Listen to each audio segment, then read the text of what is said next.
merdeka. Kita nak letak pun jadi malu, kan? Jadi malu, jadi bersalah. Bendera di kereta, di rumah dan sebagainya.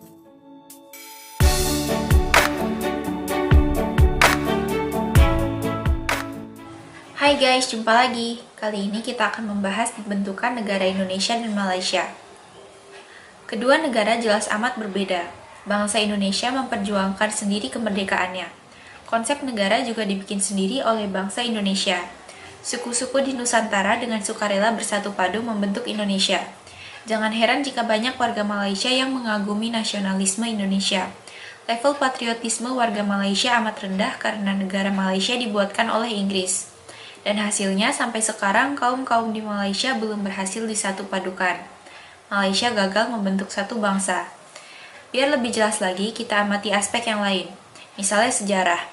Sejarah Indonesia ditulis oleh bangsa Indonesia demi memperkuat nasionalisme. Nah, sejarah Malaysia merujuk pada British, karena British yang membentuk Malaysia. Kelompok yang berkuasa yakni Sultan dan partai politik adalah pendukung British. Karena itu pula, simbol pahlawan mereka adalah prajurit Inggris. Adapun perjuang kemerdekaan di Malaysia malah dianggap musuh. Untuk mengubah sejarah di Malaysia tentu saja tidak mudah atau memerlukan waktu yang panjang. Tidak mudah pula membangun nasionalisme di Malaysia. Ada video menarik mengenai hal ini. Yuk kita simak ya. Inilah saya rasa yang sukar nih sebenarnya tentang buku teks.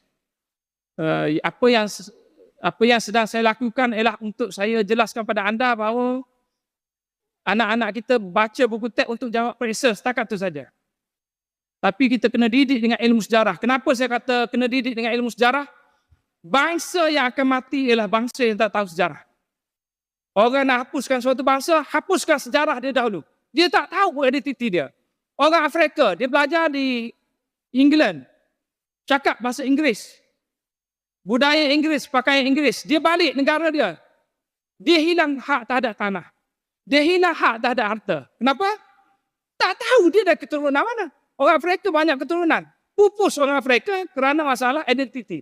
Tak tahu sejarah dia macam mana. Dia daripada keturunan apa dan sebagainya. Ini macam ni sekali.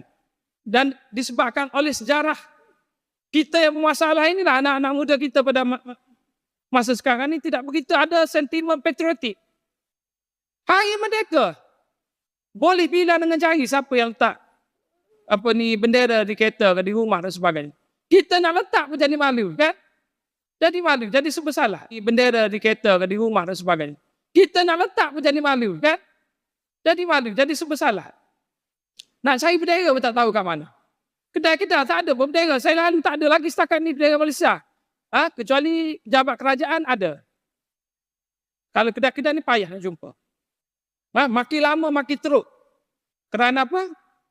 Ada sesuatu yang tidak diselesaikan di sini.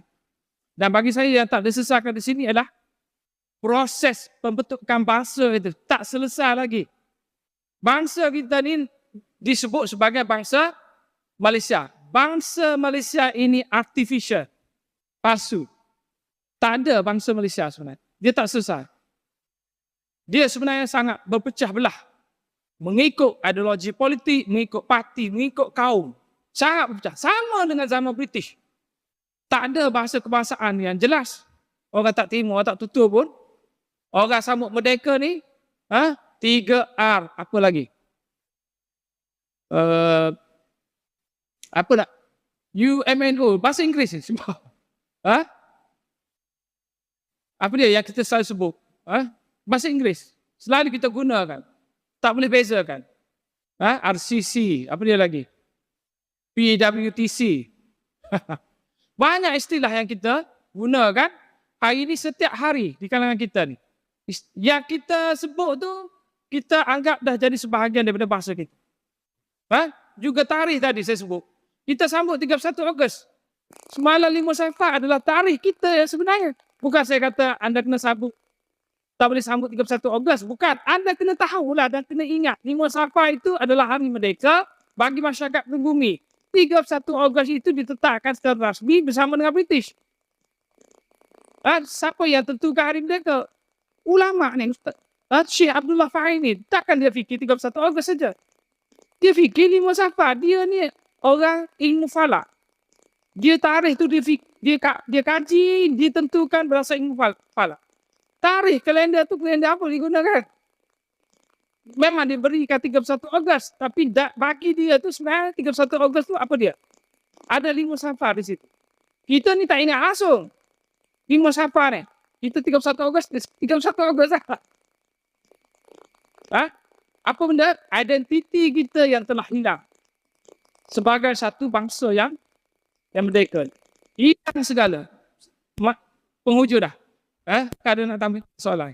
Ada yang kita sambut merdeka pada hari ini, British tetapkan macam-macam syarat.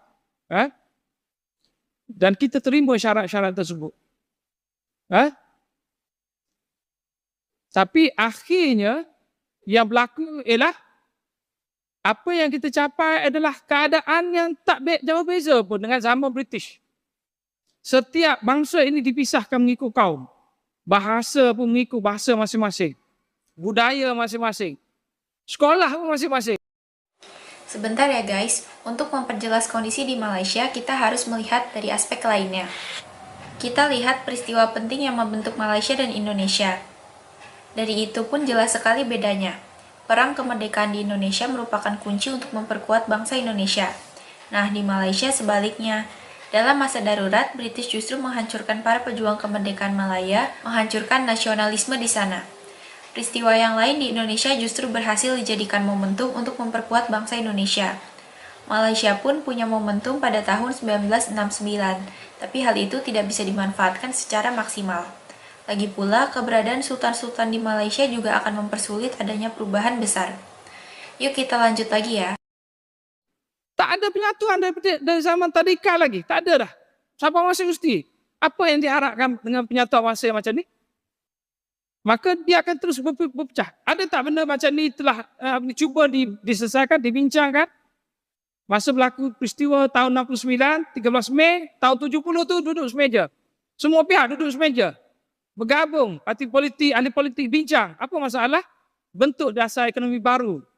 Dasar bahasa kebangsaan. Rukun negara. Barisan nasional pada. Bagai parti masuk dalam tu. Dasar kebudayaan kebangsaan. Apa lagi? Macam-macam masa tu dibina. Sekarang apa jadi dengan semua dasar tersebut? Semua dianggap sebagai tidak perlu lagi. Tak valid. Dasar bahasa kebangsaan. Ini tak boleh. Ketinggalan zaman ni. Orang guna bahasa Inggeris dah. Dasar budaya kebangsaan. Tak tahu dah apa benda budaya kebangsaan pun. DEB, orang kata tak perlu dah DEB ni. Kita semua boleh berdikari dah. Tanpa bantuan. Jurang miskin kaya selesai tak selesai juga. Tapi yang saya nak sebut ialah berlaku peristiwa tersebut yang besar, kita duduk semeja selesaikan. Sekarang ni proses ni dia berundur balik. Dia berlaku macam ke arah tu juga. Dia makin berpecah. Patut ahli politik kalau dia ada jiwa yang besar, dia patut duduk semeja berunding, berbincang. Selesaikan masalah ini supaya bangsa itu dapat disatukan semula. Kalau ada masalah pecanggah-pecanggah ni, dia tak boleh dibiarkan. Dia kena bincang. Misal sekolah ni banyak jenis aliran kan. Bincang. Macam mana sebenarnya pada masa depan adakah nak dibiarkan macam ni? Contoh. Ada perbezaan dari sudut ideologi politik. Duduk semeja bincang. Bagi saya itulah perlu dibuat. Ahli-ahli politik, mereka lah sebenarnya yang patut memainkan peranan. Kita ni tunggu mereka sebenarnya. Kalau mereka tak buat apa, masyarakat pada hari ini tak akan boleh bersatu. Kerana apa? Kerana proses bangsa itu tidak terbentuk. Kita masa merdeka, ditetapkan apa yang kita capai. Dan ditetapkan elemen-elemen tu yang jadi perlembagaan kita tapi tak perlu diikut pun. Tak ikut perlembagaan pun tak ada masalah. Guna bukan bahasa kebangsaan pun tak apa. Akhirnya tidak ada elemen penyatuan di situ. Dan itulah yang saya kata bangsa Malaysia ini artificial. Tak ada konsep bangsa Malaysia. Dia hanya ada entiti politik saja. Dia tak ada elemen budaya, tak ada. Keturunan pun tak ada. Dalam konsep bangsa ni dia ada 3. Satu keturunan, kita dah tak sama. Satu politik, kita sangat berpecah belah. Politik ni dia fragile. Dia boleh berubah. Orang boleh berubah kesetiaan. Dia tak kuat. Dia kena ada penyatuan dari segi bangsa budaya. bahasa budaya kita ni lah dasar bahasa kebahasaan, dasar sekolah sekolah kebahasaan, pendidikan kebahasaan dan sebagainya. Ini yang tidak disatukan. Sebenarnya British masa dia kuasai tanah Melayu, dia tak izinkan orang Melayu maju dari segi ekonomi. Orang lain boleh tanam getah, orang Melayu tak boleh tanam getah. Kalau tanam getah boleh ditangkap. Dia suruh orang Melayu tanam padi saja supaya British boleh makan. Jadi nelayan saja. Begitulah guys kondisi di Malaysia saat ini. Keadaannya masih sama seperti pada zaman penjajahan. Mereka terbelah berdasarkan kaum. Perubahan lewat demokrasi atau pemilu memang memungkinkan. Tapi masalahnya, partai politik di Malaysia telah mengidap penyakit perkauman yang parah. Jadi akan sulit terjadi perubahan ke arah tatanan yang lebih baik. Terima kasih sudah menonton sajian kami. Sampai jumpa lagi.